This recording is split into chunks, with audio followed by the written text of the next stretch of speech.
Nagumpisa ang video natin ngayon guys dahil Pasko ngayon. Kaya nga Pasko ngayon at may mga palaruan nagaganap. Christmas party rin nga pala dito nila Ate Iragat at din nila Tonet guys. Kasama nga pala nila dito sila mama guys.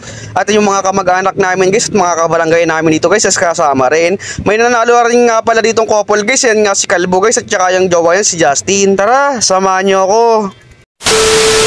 What is up guys, for today's video nga, as you can see, nagising tayo dito guys na magulo ang ating buhok. Napagdesisyonan ko nga guys na magpagupit dyan kaso wala si Tito Ivan. Dito nga guys medyo maaga pa to, siguro mga tanghali pa lang to. Nagre-ready pa nga lang mag-inuman dito sila Tito Didoy at saka sila Kuya Patrick. Kasama nila dito sa Kiyosay guys.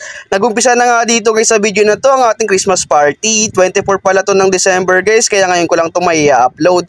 Dalawang beses nga pala ako mag-upload ngayong ng video guys. Saka pasensyahan nyo na kung hindi ako nakapag-upload kahapon. May pinuntahan kasi kami ng 25 guys kasi busy rin yon, Christmas party rin kasi yun nila mama. At gabi na rin kami nakauwi guys kasi medyo pagod kami kaya hindi ako nakapag-video at hindi rin ako nakapag-upload.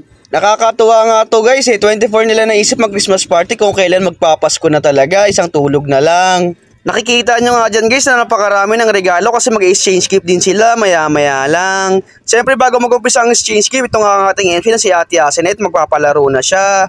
At dito nga guys, ready na ang ating mga participants. Kaya ngayon guys, alam ko namang maiinip kayo na panoorin to, kaya ipa-fast forward ko na lang din. At dito nga guys, yung straw ilalagay nila sa ilong nila at ipapasok nila dun sa may bote. Yung straw guys, gamit lang yung ilong nila. Napakahirap nga pala ng game na to guys at medyo matagal din, siguro mga 10 minutes din to. Medyo masaya at medyo magulo nga to guys kasi hindi nila maipasok-pasok yung straw sa guys sa may bote dahil sa ilong nila. May mga pango kasi dito guys katulad ni Tita Lorna. At dito nga guys yung nanalong grupo kanina guys sila Tita Lorna at saka sila Ate Ira guys. Kung natatandaan nyo sa ating video guys, si Ate Ira nga pala guys yung jowa ni Raymar guys. Yung nagkatampuan silang dalawa. Ngayon guys ay okay na sila. Dito nga guys, nag-upisa na sila mag-exchange gift. Ay nakakuha nga ng exchange gift, siguradong mamalasin dyan kung sino man yun. At dito nga guys, nakuha na ni Nini ang kanyang exchange gift. Ang exchange gift na nakuha niya ay timba. Magagamit niya rin yan sa paglalaban niya. Chinek ko nga lang pala guys kung kamusta na yung mga nagiinuman. At sabi nila geng-geng daw at pis-pis sa mga nagiinuman dyan. At dito nga guys, nahihiya pa magpakita si Ate Pitok. Si Ate Pitok nga pala guys, kaya tinawag siyang Pitok kasi 7 buwan lang siya guys. Isa rin nga pala yan guys sa mga BTS addict si Ate Pitok. At dito naman guys, pumasok ako sa loob at nakita ko itong mga pamangkin ko na si Simon at saka si Anding. At kasama nga rin pala nila dito si Sanjel guys, so kapatid ni Simon na maliit.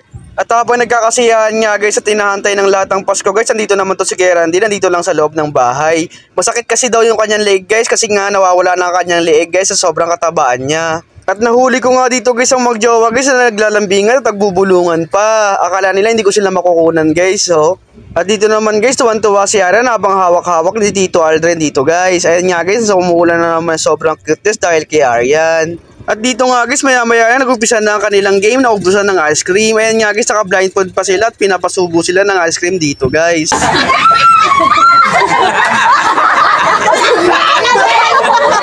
Share nila po pa.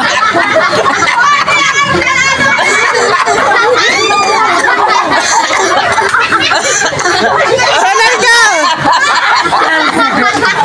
Parang mo sa amin dati.